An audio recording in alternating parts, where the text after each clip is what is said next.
Deja vu, deja vu, deja vu, deja vu. Denzel Washington is coming to bore the tits clean off of you, bro.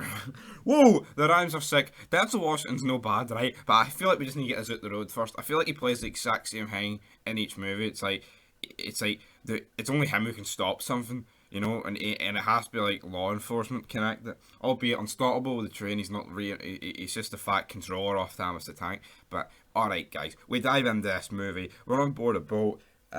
It blows up to fuck. Boom. Good night. Loads of casualties. So we've obviously got a load of investigation in here. His partner is on vacation. So big fucking Doug. That's his name. That's Denzel Washington's name in this movie. He's left investigating it. But doesn't really. They're not really getting any like proper like leads.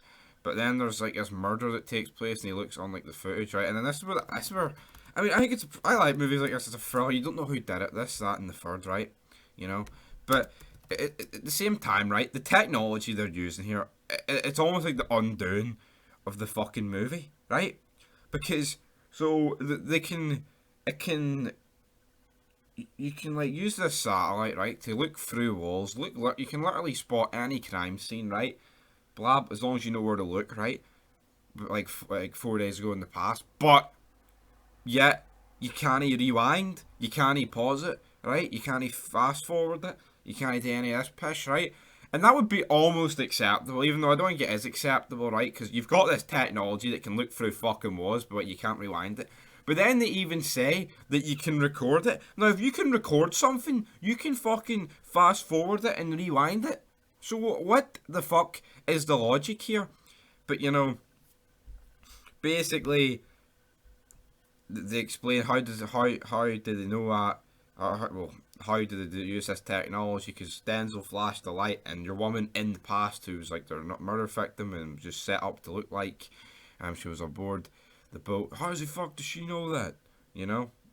So I thought that was pretty interesting. Meanwhile, Adam Goldberg's character, and Adam Goldberg in general, just looks like Fernando Alonso off the F1. I had to point that out, especially in this movie with the long fucking hair. Practically the same guy, like. But yeah, Big Claire, she's dead. Denzel basically spends the next half of this movie trying to bring her back, because they sent the piece of paper back, can't he send himself back, but they send the piece of paper back.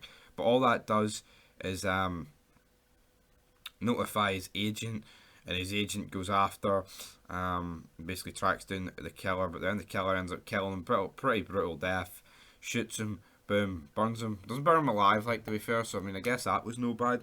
But it's also like the reveal of the killer was shit.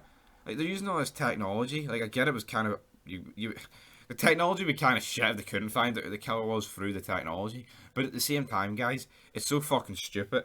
It's like, I just can't get over the fact that, oh, you can't fast forward or rewind, but you can fucking go through walls and listen to every conversation. But also at the start of the movie, the agent says to Denzel, big agent Doug, well, you've got your fingerprints all over this scene, but he was wearing gloves.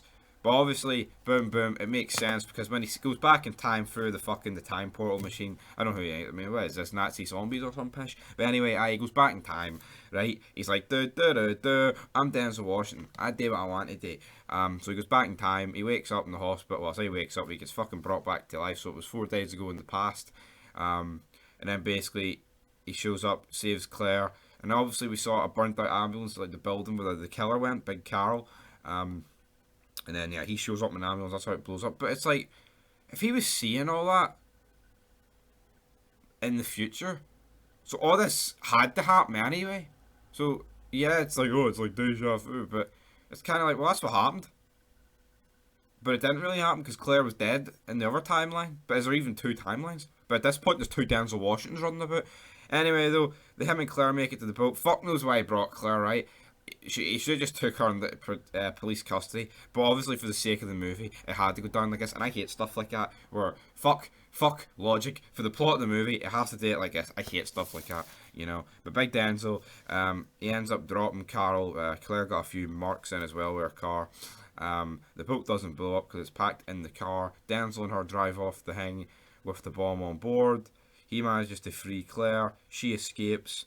But Doug blows up. But turns out it's no really Doug, because Doug for the future which is this Doug, is dead, but the past Doug, who was just about to arrive on the scene at the start of the movie, is still fucking alive, brother.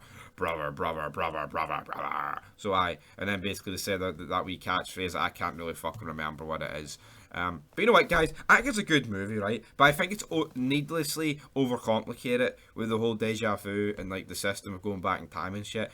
And the whole recording thing takes a few points off for me. So I'm going to give it a 5 out of 10. But I think if that made a bit more sense and wasn't flawed, you could probably give it a 7.5. But yeah, Stevie does what he wants around here. If you don't know what by now, no surrender. Until next time, guys. Peace.